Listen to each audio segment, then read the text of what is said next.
2025 NBA Draft coming up later on tonight. Starts at 7 Eastern on the Mothership, and then ABC at 8 Eastern. It's a two-night event, and one of the stars will be Jay Bilas, ESPN NBA college basketball analyst. Do you guys know that Jay Bilas was drafted? Now, this is before it was just a two-round draft. Paulie? Yeah, 1986, we looked it up, and the draft was 7 rounds back then, and Jay, picked by the Dallas Mavericks, pick number 108 in the 5th round out of Duke. What was that night like for you, Jay? I think it was about 2 a.m. when I got drafted. David Stern was in his pajamas. So, yeah, it was a little bit late. Did you go to camp?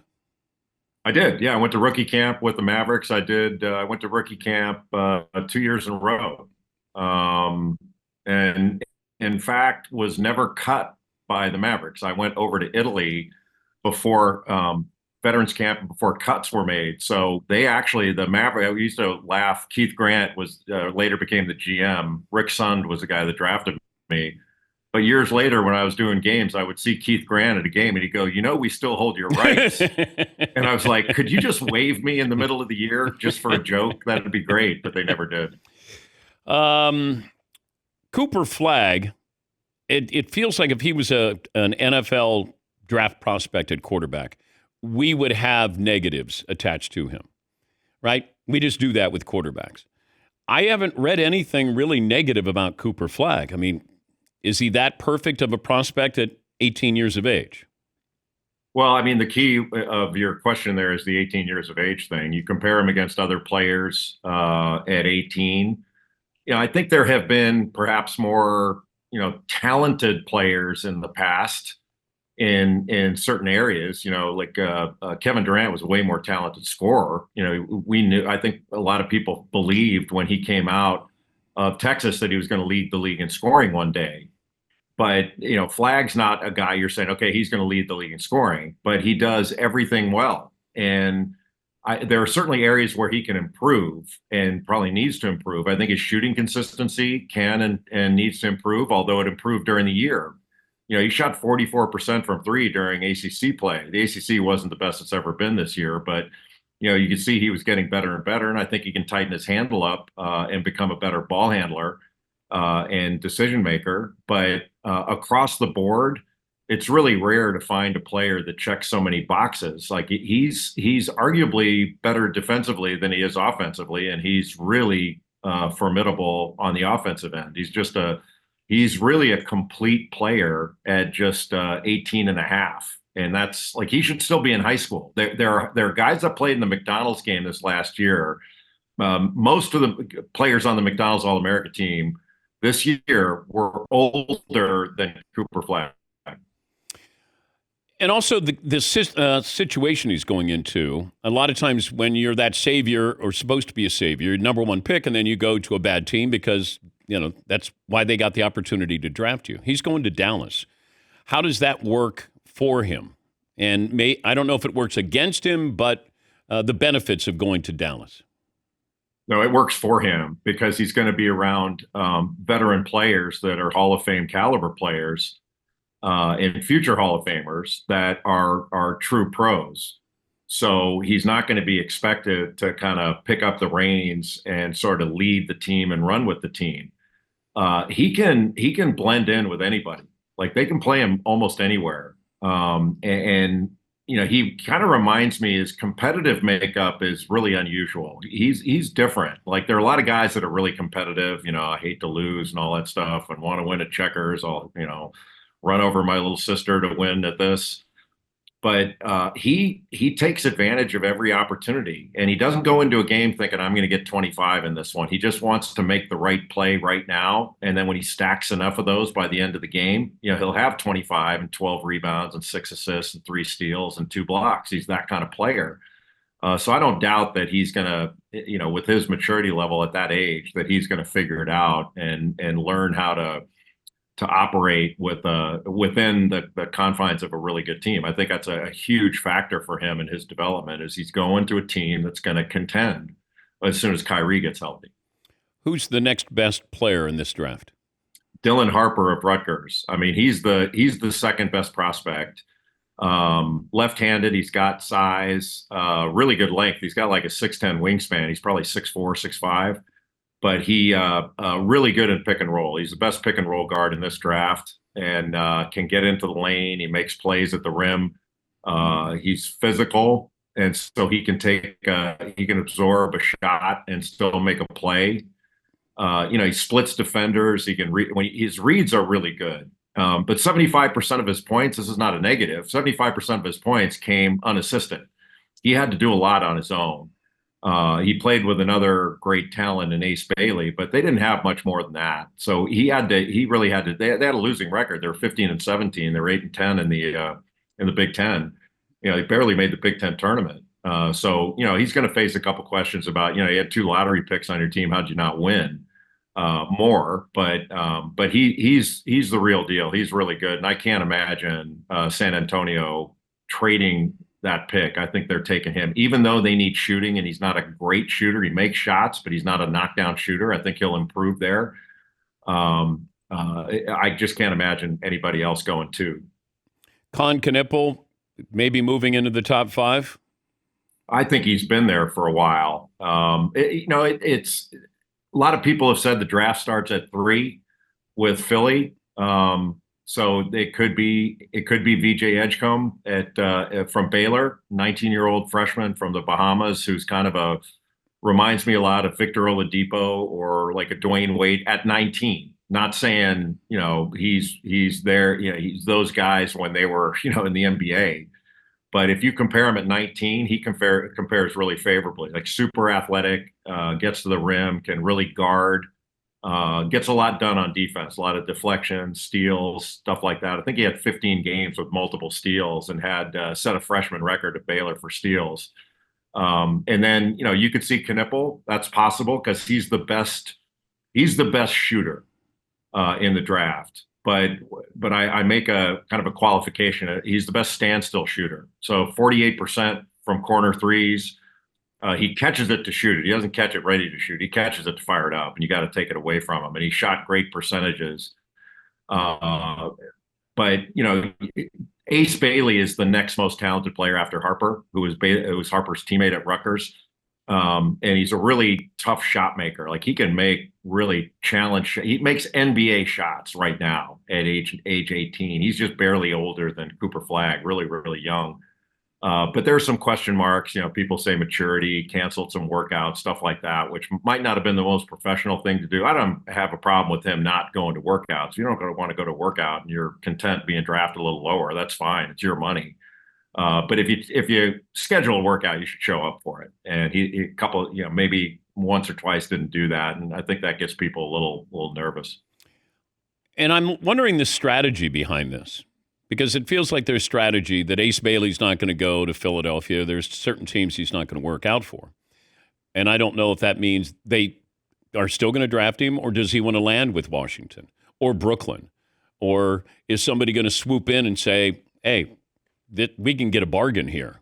What do you think the logic is here? I don't really know. I've heard that's the logic, that he'd rather go to a place like Washington or New Orleans or Brooklyn.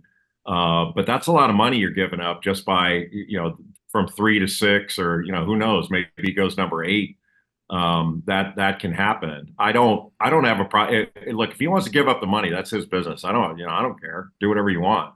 But your point is correct. Like, that doesn't stop Philly from taking him at number 3 if he's the most talented player.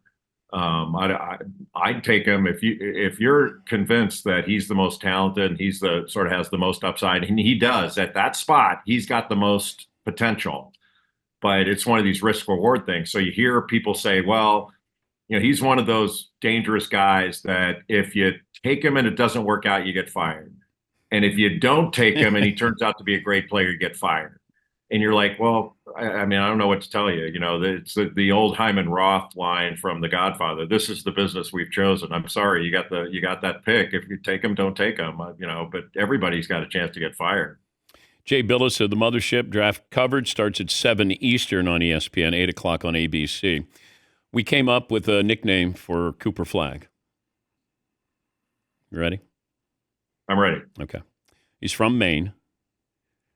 And we thought the rarest of lobsters is the white lobster. So he would have his logo of a lobster. So he's the white lobster. Wow.